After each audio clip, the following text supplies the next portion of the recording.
সে নামাজ পড়তে গেছে, সে শহীদ হয়ে বাসায় চলে আসছে।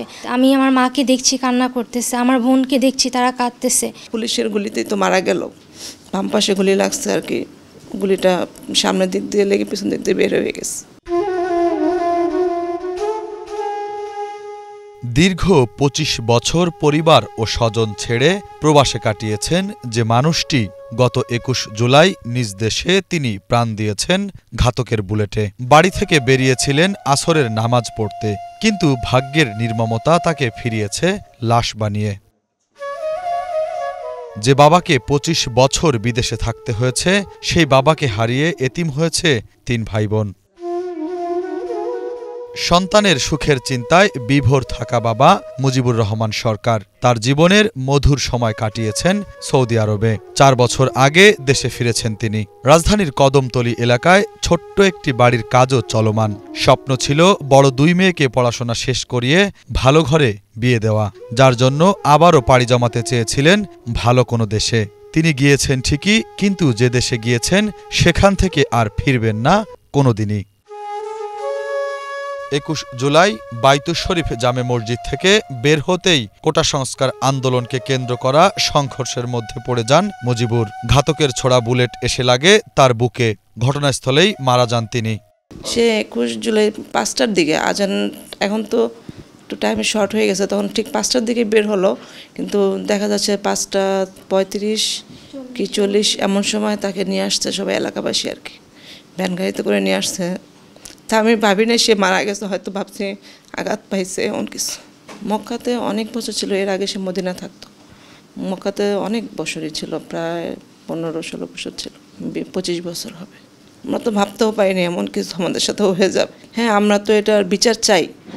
একজন সাধারণ মানুষকে এভাবে হত্যা করছে, ফ্যামিলির একজন সন্তানদের বাবা ছিল, উনি অনেকে মারছে, এখন তো আমরা অসহায়। পুলিশের গুলিতেই তো মারা গেল, বাম পাশে গুলি লাগছে আর কি, গুলিটা সামনের দিক দিয়ে লেগে পিছন দিক দিয়ে বের হয়ে গেছে, ওখানেই রাস্তায় মারা গেছে।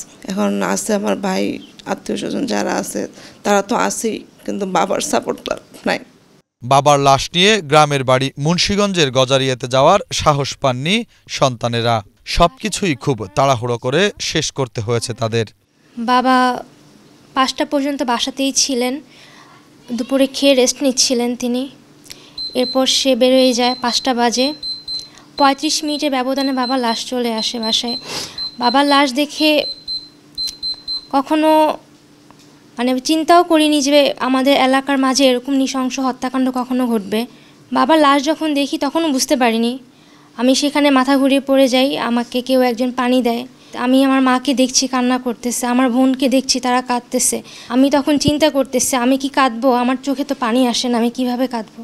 তো মসজিদের ভিতরে থাকা অবস্থাতেই পুলিশ আক্রমণ ঘটায়। বাবা জানতেন না, সে বেরিয়ে যায়। বেরিয়ে যাওয়ার মধ্যেই পুলিশ গুলি ছুঁড়ে এখান থেকে একটা গুলি বাবার বুক চিরে বেরিয়ে যায়। বাবা সেখানেই সাথে সাথে লুটিয়ে পড়ে এবং সেখানে মৃত্যু।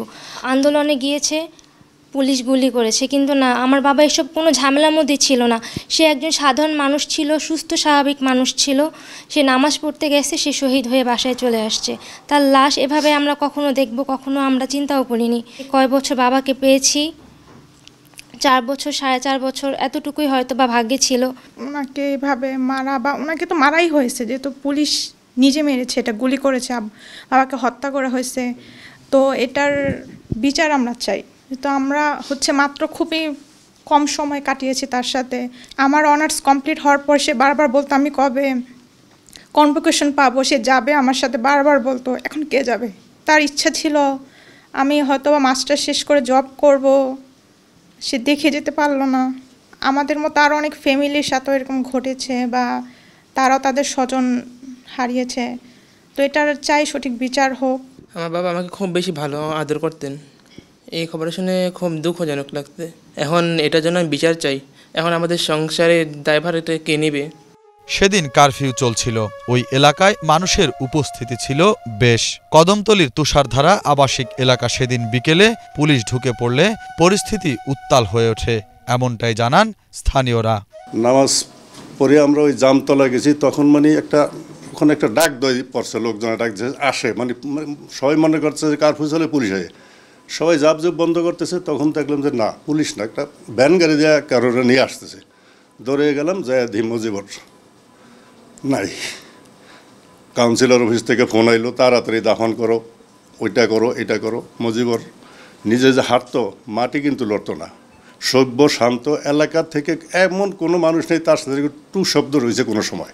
বর্তমানে আর্থিক যেই দশা, এমনকি তাদের বাজার করে নিয়ে লোকটাও কিন্তু এখন নাই। সবাই একত্রিত হয়ে কখনো রাস্তায় আসতো, আবার পুলিশ যখন ওদেরকে দৌড়ান দিত, ওরা পেছনে চলে যেত, এমন একটা পরিবেশ ছিল। ঠিক এর মধ্যে আবার কিছু অতি উৎসাহী পুলিশও ভিতরে ঢুকে আসলে গোলাগুলি করেছে। আমরা প্রবাসী একজন মানুষ, আমাদের প্রবাসী উনি একজন অত্যন্ত ভালো মানুষ ছিলেন এবং উনি কিন্তু এখানে নামাজ পড়তে এই মসজিদে আসছিলেন। উনি আন্দোলনও ছিলেন, একদম নিরপরাধ একজন মানুষ। মুজিবুর ভাইয়ের পরিবারের প্রতি যাতে সরকারের পক্ষ থেকে কোনো ব্যবস্থা নেওয়া হয়। প্রবাস থেকে ২৫ বছর ধরে রেমিটেন্স পাঠানো এই মানুষটার প্রতি দেশ অনেক কৃতজ্ঞতা থাকার কথা ছিল, কিন্তু প্রতিদানে মিলেছে স্বৈরাচারের বুলেট, থেমেছে জীবনের যাত্রা। শুভ খান, বাংলা ভিশন, ঢাকা।